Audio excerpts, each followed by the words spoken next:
Olá, pessoal, sejam bem-vindos a mais um episódio da série Liberte Sua Mente. Eu sou o Felipe Moura, sou exegeta da Bíblia Hebraica, também sou psicanalista. Estou aqui para ajudar você a perceber alguns mecanismos psicológicos que nós temos e que podem, se a gente não tomar cuidado, serem usados contra nós.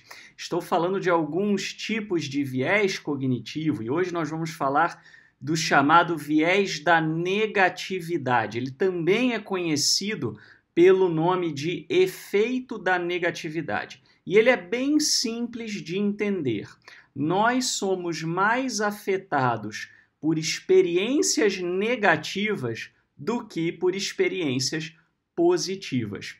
O exemplo popular que a gente pode dar com relação a isso são pessoas que, de repente, têm anos de amizade, de bom relacionamento, e aí por conta de uma briga, por conta de um problema, um desentendimento, as pessoas acabam se afastando e acabam não querendo um ver a cara do outro, né? Jogam fora anos de amizade por conta de um problema. Claro, existem casos em que isso é grave, mas muitas vezes isso está associado com a nossa tendência a enfatizar mais o negativo do que o positivo, né? Você pode ver, por exemplo, que se você pensar numa celebridade e essa celebridade tiver passado por uma situação vexatória, escandalosa, etc., você vai lembrar mais ela por isso do que por todo o resto, né? Não importa se ela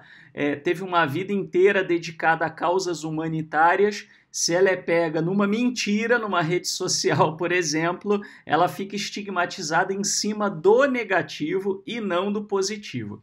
E qual é a razão, né, para isso? Como é que a gente sabe que isso funciona? Bom, dei um estudo muito interessante e eu deixo a referência no final, na parte da bibliografia, conduzido por um psicólogo chamado John Cacioppo, e ele desenvolveu esse estudo fazendo medições, né? Aí você pode utilizar uma tomografia ou algo nessa linha, né?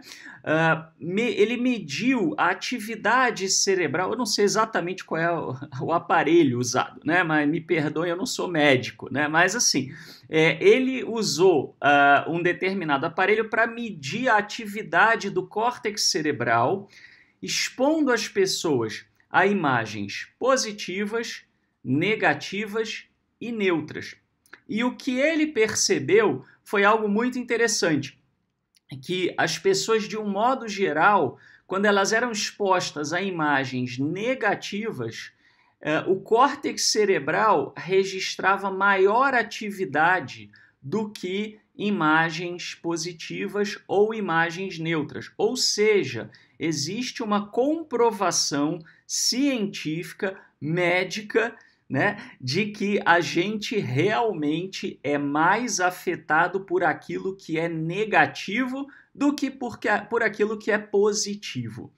E qual seria a explicação para isso acontecer, né? A maior possibilidade, probabilidade, né, a teoria mais aceita, é de que isso seja um condicionamento biológico e que seja um mecanismo de sobrevivência, né? Se você for pensar em termos de seleção natural aí nos nossos antepassados, né, na época em que os seres humanos ainda caçavam, né, ainda eram nômades, etc., se expunham a riscos, aqueles que lembravam com mais facilidade das experiências negativas, eles acabavam tendo maior chance de sobrevivência, né? Então, o que é mais importante, né, para a sobrevivência? É lembrar-se dos 25 tipos de fruta que você comeu e não aconteceu nada, ou daquela frutinha vermelha que você comeu e passou mal, e se você tivesse comido mais, você tinha morrido,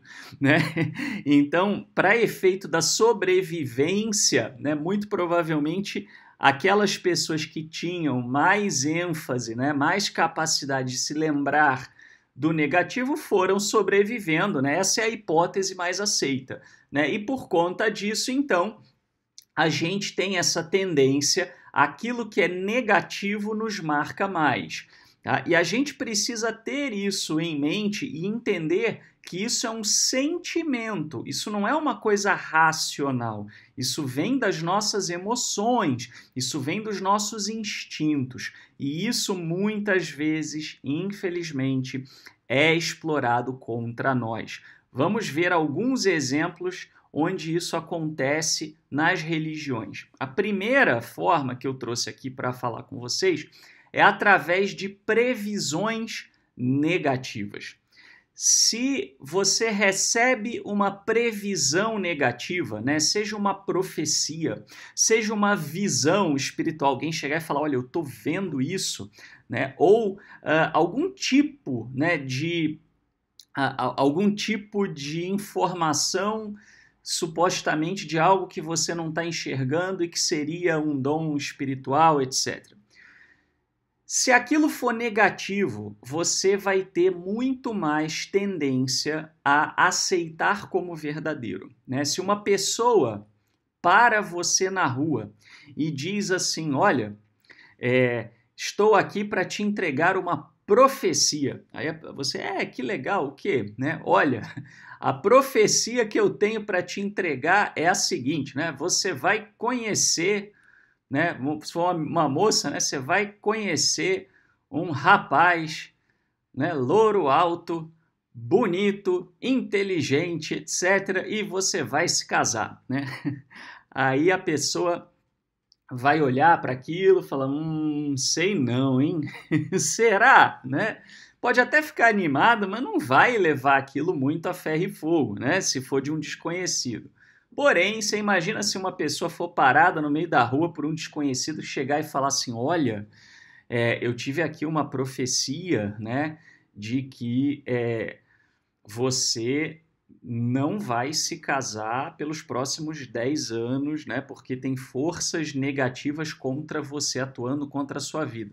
Você vai ficar desesperado, né? Aquela moça vai ficar apavorada, vai correr para a igreja, sinagoga, centro espírita, para onde ela achar que ela pode resolver o problema. Tá? Por quê? Porque a gente tem essa tendência, né? Então, como é que isso é usado contra nós? Né?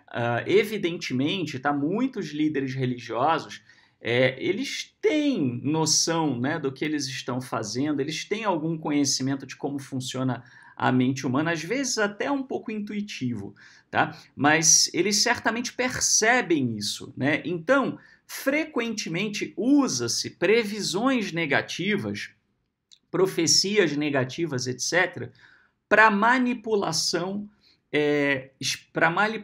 da pessoa, né? Então, por exemplo, chega uma pessoa e diz que vai tirar o mal de você, e aí para tirar o mal de você diz que você tem que passar por um dado ritual XPTO. Você vai acabar fazendo, né? Ou então a pessoa chega e te dá uma profecia genérica de que algo ruim vai acontecer na sua vida, né? Se ela der uma profecia de que algo bom vai acontecer, você não vai associar, mesmo que aconteça algo bom mais para frente. Agora, se ela te der uma profecia genérica, né, algo ruim vai te acontecer. E vamos e venhamos, né, pessoal? Coisas ruins acontecem com a gente o tempo todo, coisas boas e coisas ruins, né? Faz parte de viver. E aí a pessoa fala que vai acontecer algo de ruim na sua vida. E aí 2 dias depois você quebra o salto do sapato, você já vai ficar, opa, pera lá, será? Né? Então, por quê? Isso tem a ver com a nossa tendência a aceitar mais as coisas negativas do que as coisas positivas, né? Então, a gente acaba também se iludindo, tá? Por quê? Porque a gente faz um movimento contrário. Aconteceu alguma coisa de ruim, né? Pela nossa biologia, a gente quer entender, a gente quer saber por quê. Para quê? Para se proteger, né? Então, assim, eu tô passando mal, eu vou pensar no que eu comi para não comer de novo, né? Então, faz parte do nosso próprio biológico, né? Do nosso próprio cérebro, esse tipo de pensamento, tá? Então, é muito comum que a pessoa, quando de repente começa a ver uma série de coisas negativas na vida dela, ela começa a procurar uma causa, né? Ela começa a procurar, não, tem alguma coisa errada. E ela não pensa que essa coisa errada pode ser uma coincidência da vida, né? Pode ser que a pessoa passou por coisas que são normais, naturais, etc. Ou até ela própria está causando alguma coisa sem perceber pelas próprias escolhas dela. Mas aí ela já começa, não, tem alguma coisa, tem alguma força atuando contra mim. Aí essa pessoa chega e vai num lugar, né, pega uma pessoa, um líder religioso iludido ou até mal intencionado, e a pessoa vai dizer, não, realmente, né, tem aqui o demônio ancestral Asmodeu tá atuando contra a sua vida. Você tem que fazer aqui o ritual, né, de colocar a cueca na cabeça 3 horas da manhã de terça-feira, dando pulinho, né, na frente da vela. Muito bem, mas mesmo que não se chegue nesse nível, né, vamos dizer assim, de exigir esse tipo de coisa, né, é perigoso porque você começa a estabelecer uma relação de confiança com essa pessoa. Tá? E muitas vezes essa confiança se dá muito mais pelo seu medo, né, do que porque realmente aquela pessoa tem algo a dizer ou tem algum dom. Tá? Muito bem, outro exemplo de como isso é usado, tá? Como esse mecanismo ele é explorado, é com mensagens sobre sinais dos tempos. Né? Então, assim, eu costumo dizer para as pessoas, né, tome cuidado com isso, com o contexto. Minha câmera aqui ficou, ela tem esse foco inteligente que é meio burrinho, né? De vez em quando ela sai do foco ao invés de entrar. Bom, então a mensagem sobre sinal dos tempos, né? O que eu quero dizer com isso? Quando a gente está vivendo um momento difícil, né? Ou acontece alguma coisa de surpreendente, não para de ter líder religioso capitalizando em cima, né? Então aí o camarada vai fazer, por exemplo, uma pregação, um vídeo no YouTube, vai vender um curso, né, sobre os sinais dos tempos e um exemplo bom, né, o ano de 2020, né, e a pandemia. Ora, pandemias, quando você começa a estudar as estatísticas, né, aconteceram no século XX, no século XIX, no século XVIII, era mais do que natural que em algum momento no século XXI ia acontecer. Né? Além de outras coisas também, puxa, tem uma nuvem de gafanhoto. Tem nuvem de gafanhoto todo ano em todo lugar. Né? Então, assim, as pessoas se impressionam com essas coisas porque elas ficam com medo. Aí, os líderes religiosos, né, oportunistas, desculpe, vou dizer a verdade aqui para vocês, são oportunistas, que começam a querer dizer que essas coisas todas estão na Bíblia, né? E aí capitalizam em cima do medo, começam a profetizar calamidade, começam a dizer que vai acontecer isso ou aquilo, né?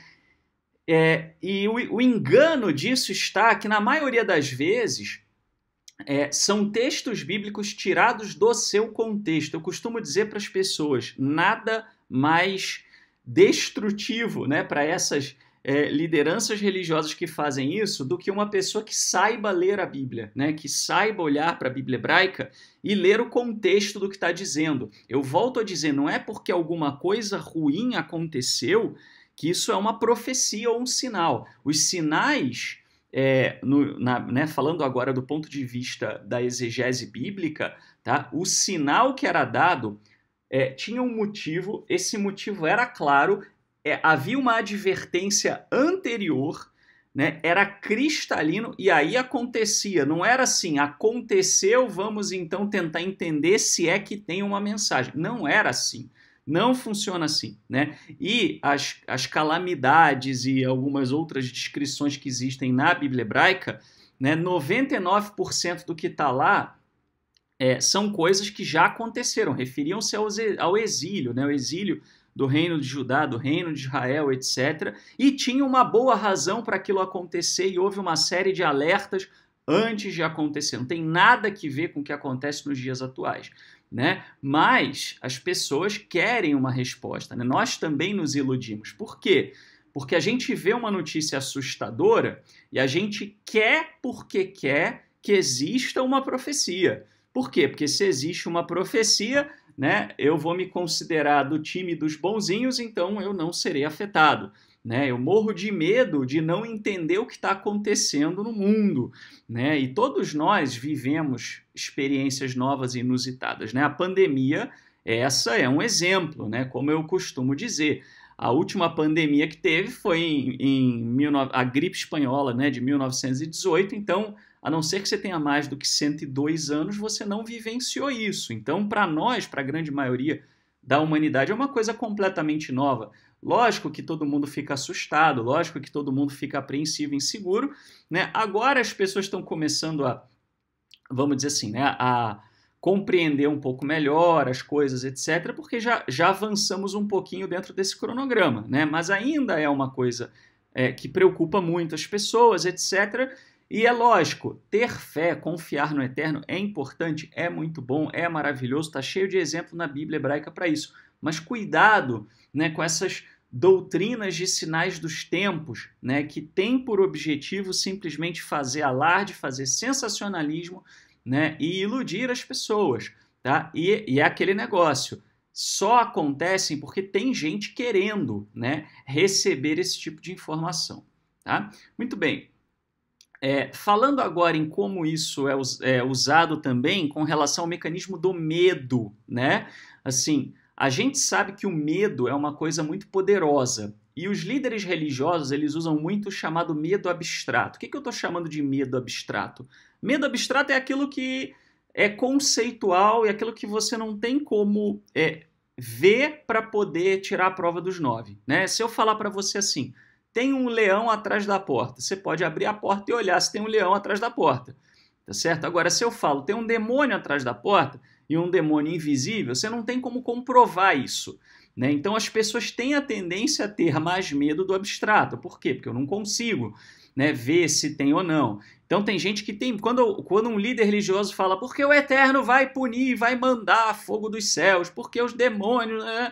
As pessoas vão ficar com medo. E muitas vezes esses líderes religiosos eles usam isso como um mecanismo para manter o povo no cabresto, para manter a obediência, para fazer com que as pessoas fiquem quietinhas, para fazer com que as pessoas fiquem dentro dos seus rebanhozinhos, para fazer com que as pessoas não pensem por si próprias, não desenvolvam um relacionamento próprio e adequado com o Criador, né? Um relacionamento delas próprias, singular, né? Porque nada mais ameaçador para um grupo do que um elemento que pensa diferente.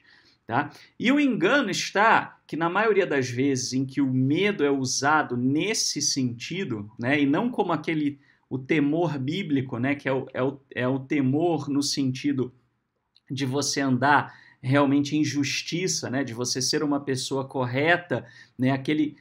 Aquela coisa de um pai que corrige um filho porque o filho está andando fora da linha, né? Mas essa fobia, né, religiosa que é muito utilizada nas religiões, né?